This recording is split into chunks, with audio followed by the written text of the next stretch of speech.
अगर आप किसी ड्रामे या मूवी का सही से लुत्फ उठाना चाहते हैं तो आपको उस ड्रामे या मूवी के किरदारों को समझना पड़ेगा और आपको उस कहानी तक पहुंचना पड़ेगा जो वो करेक्टर अपने एक्सप्रेशन और डायलॉग से आपको सुना रहा है।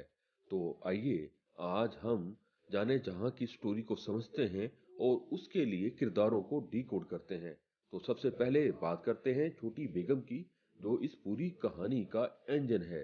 जी हाँ, जाने जहां को अभी तक छोटी बेगम का किरदार कंट्रोल कर रहा है, आगे का मुझे पता नहीं।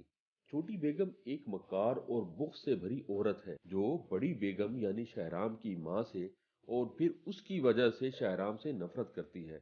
जब वो देखती है शाह साहब शहराम को ज्यादा फोकियत दे रहे हैं तो वो शाह साहब को भी पार लगा देती है। वो शहराम की सारी दौलत अपने नाम करवाना चाहती है और उसके लिए वकील साहब को बुला भी लेती है।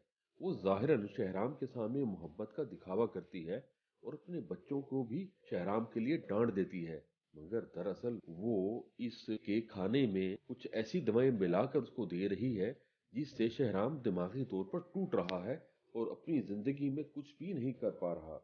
शायद वो चाहती है अगर दौलत उसके नाम नहीं भी होती तो वो शहराम को इतना कमजोर कर दे कि वो किसी काम का न रहे, ताकि सब कुछ वो कंट्रोल कर सके।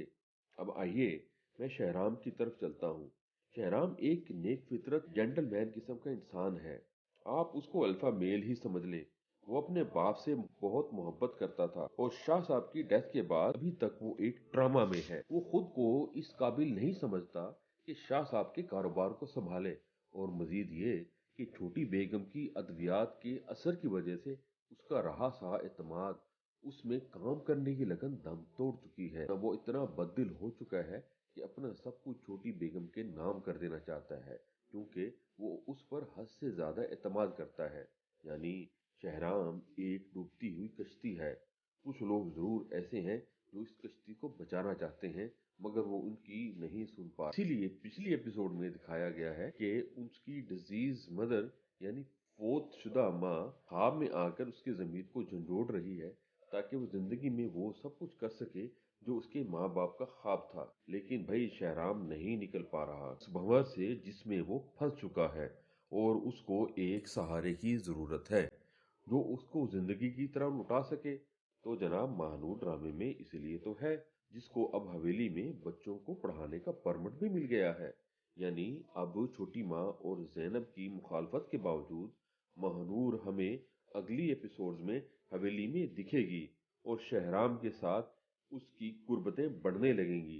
खैर कुर्बतें तो बढ़ना शुरू हो ही गई हैं। यानी महानूर ने कुछ सेकंड के लिए ही सही शहराम के हाथ को थामा तो है। हाय बस मैं तो जज्बात में बह ही गया। बस अब तो देखना ये है कि ये कुर्बतें हाथ छूने से आगे कितना बढ़ पाए। जिक्र शहराम का हो रहा था और महानूर को भी मैंने साथ में लपेट लिया। खैर ये कैसे हो सकता है कि शहराम का जिक्र आए और महानूर की बात हम ना करें। महानूर एक लोअर मिडिल क्लास की लड़की है जो किसी शहजादे की तलाश में नहीं है जो आकर उससे शादी करे और उसकी दुनिया बदल कर रख दे, बल्कि वो एक प्रैक्टिकल लड़की है जो जॉब करके अपने पांव पर खड़ा होना चाहती है और अपने वालिद की मदद करना चाहती है। वो शाह साहब के जेर तामीर स्कूल में पढ़ाना चाहती है, मगर शहराम की तरफ से क्लियरिटी नहीं मिल रही, या शायद शहराम कुछ वक्त बिताने के लिए उसको क्लियरिटी नहीं दे रहा। मगर अब एपिसोड के आखिर में शहराम ने उसे कह ही दिया है कि वो हवेली में आकर बच्चों को पढ़ा सकती है। तो इस तरह शहराम ने महानूर को खुद से करीब भी कर लिया है और उसका बच्चों को पढ़ाने का शौक भी पूरा कर दिया है। यानी शहराम इतना भी भोला नहीं जितना हम उसे समझ रहे हैं। इस वीडियो के आखिर में मैं एक ऐसे किरदार के बारे में बात करूंगा जिसकी मुझे कतन समझ नहीं आई, और मैं आपसे पूछूंगा कि इस किरदार का मसला क्या है और इसको इस ड्रामे में क्यों रखा गया है। बाकी ड्रामे में कुछ किरदार अभी ऐसे भी हैं जो पूरी तरह खुलकर सामने नहीं आए। तबरेज की तो हमें कुछ समझ आ गई है, मगर ये अब्दुल को क्यों ड्रामे में रखा गया है और वो सारा दिन हवेली पर करता क्या रहता है। आपको अगर समझ आई हो तो मुझे जरूर बताइएगा। जैनब अपनी खाला की शह पर शहराम पर डोरे डाल रही है, मगर शहराम अभी तक उससे बचता जा रहा है। यानी कि पिछली एपिसोड में तो वो शहराम के बिस्तर में बस लगता था घुस ही जाएगी। कहीं कहीं जैनब की हरकतों में शरारतीपन भी दिखता है। रऊफ साहब बस गमे रोजगार के मारे इंसान लग रहे हैं और उनका अब तक कोई ड्रामे में वाज़े किरदार नजर नहीं आ रहा। तबरेज एक बिगड़ा हुआ लोंडा लपाड़ा है जो दूसरों की बीवियों पर नजर रखता है, फैक्ट्री को बेचने के दर पे है और मुलाजमों को फैक्ट्री से निकाल रहा है।